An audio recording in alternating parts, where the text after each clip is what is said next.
Hello दोस्तों, study fast with knowledge में आपका स्वागत है। आज हम लोग विश्व के प्रमुख घास के मैदान को पढ़ेंगे। तो दोस्तों, विश्व के प्रमुख घास के मैदान को जो है दो भागों में बांटा गया है। एक है शीतोष्णकटिबंधीय घास के मैदान तथा उष्णकटिबंधीय घास के मैदान। तो इसी को समझने के लिए हम लोग ग्लोब की मदद लेंगे। तो चलिए दोस्तों, देखते हैं ग्लोब पे जो है किस क्षेत्र में उष्णकटिबंधीय घास के मैदान पाए जाते हैं और किस क्षेत्र में शीतोष्णकटिबंधीय घास के मैदान पाए जाते हैं। तो दोस्तों, हम लोगों को जैसे कि जानकारी होगा कि दोस्तों कि ग्लोब पर बीचों बीच खींची गई काल्पनिक रेखा को विषुवत रेखा कहा जाता है तथा ग्लोब पर जो है 23.5 डिग्री नॉर्थ में खींची गई रेखा को कर्क रेखा कहा जाता है। और तथा ग्लोब पर खींची गई 23.5 डिग्री काल्पनिक रेखा को जो है यह मकर रेखा कहा जाता है, जो कि विषुवत रेखा के दक्षिण में है। और ग्लोब पे जो है 66.5 डिग्री नॉर्थ में खींची गई काल्पनिक रेखा को जो है आर्कटिक वृत्त कहा जाता है। और ग्लोब पे ही खींची गई काल्पनिक रेखा 66.5 डिग्री को साउथ में जो खींची गई रेखा है उसे अंटार्कटिक वृत्त कहा जाता है। और दोस्तों, ग्लोब पर जो है विषुवत रेखा के उत्तर में जो है उत्तर वाले भाग को जो है ये इसे उत्तरी गोलार्ध कहा जाता है तथा दक्षिणी भाग को जो है यह दक्षिणी गोलार्ध कहा जाता है। तो दोस्तों, यहाँ पे जो है कर्क रेखा तथा मकर रेखा के बीच में जो पाए जाते हैं घास, इसे उष्णकटिबंधीय घास के मैदान कहा जाता है। तथा कर्क रेखा से ऊपर तथा मकर रेखा से नीचे, कर्क रेखा से उत्तर तथा मकर रेखा से दक्षिण में पाए जाने वाले घास के मैदान को जो है शीतोष्ण कटिबंधीय घास के मैदान कहा जाता है।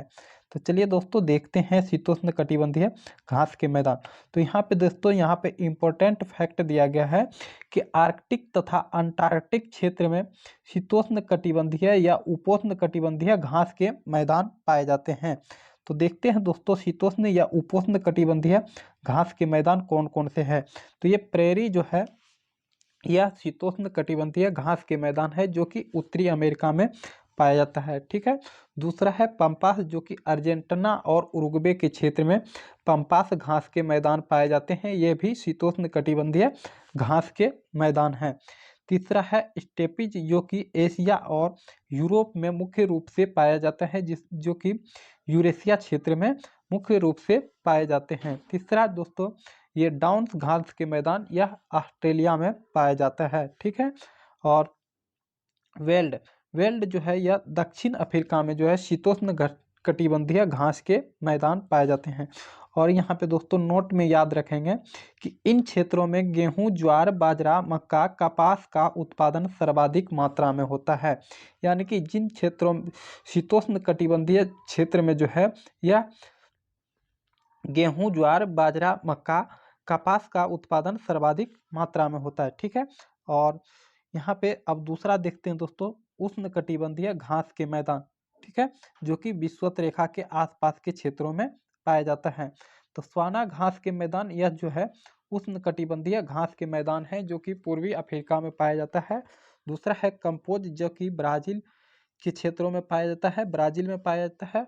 और लानोस या वेनेजुएला व कोलंबिया के में जो है लानोस घास के मैदान पाया जाता है। और सेल्वास या अमेजन बेसिन के क्षेत्र में पाया जाता है। ये सभी जो है उष्णकटिबंधीय घास के मैदान हैं। और कैंपास ये ब्राजील उच्च भूमि के क्षेत्र में पाया जाता है। और पार्कलैंड या ऑस्ट्रेलिया में पाया जाता है, ऑस्ट्रेलियन में पाया जाता है। ठीक है। और ये थे सभी उष्णकटिबंधीय घास के मैदान। तो अन्य घास के मैदान भी देख लेते हैं, जो कि न तो शीतोष्ण है और न ही उष्ण है। तो इसमें याद रखेंगे सेराडो घास के मैदान ये ब्राजील में पाए जाते हैं। और साहिल ये अफ्रीका के लाल सागर से अटलांटिक सागर तक पाए जाते हैं। पुस्ताद यह हंगरी में पाए जाते हैं। और पटाना यह श्रीलंका में पाए जाते हैं। ठीक है। तो दोस्तों, आज के सेशन में इतना ही था। तो दोस्तों, आज के सेशन में इतना ही, फिर मिलते हैं अगले वीडियो में। तब तक के लिए दोस्तों, यदि हमारा YouTube channel study fast with knowledge को सब्सक्राइब नहीं किए हैं तो इसे सब्सक्राइब कर लेंगे। वीडियो अच्छा लगा हो तो अधिक से अधिक शेयर करेंगे, लाइक करेंगे और कमेंट करेंगे। और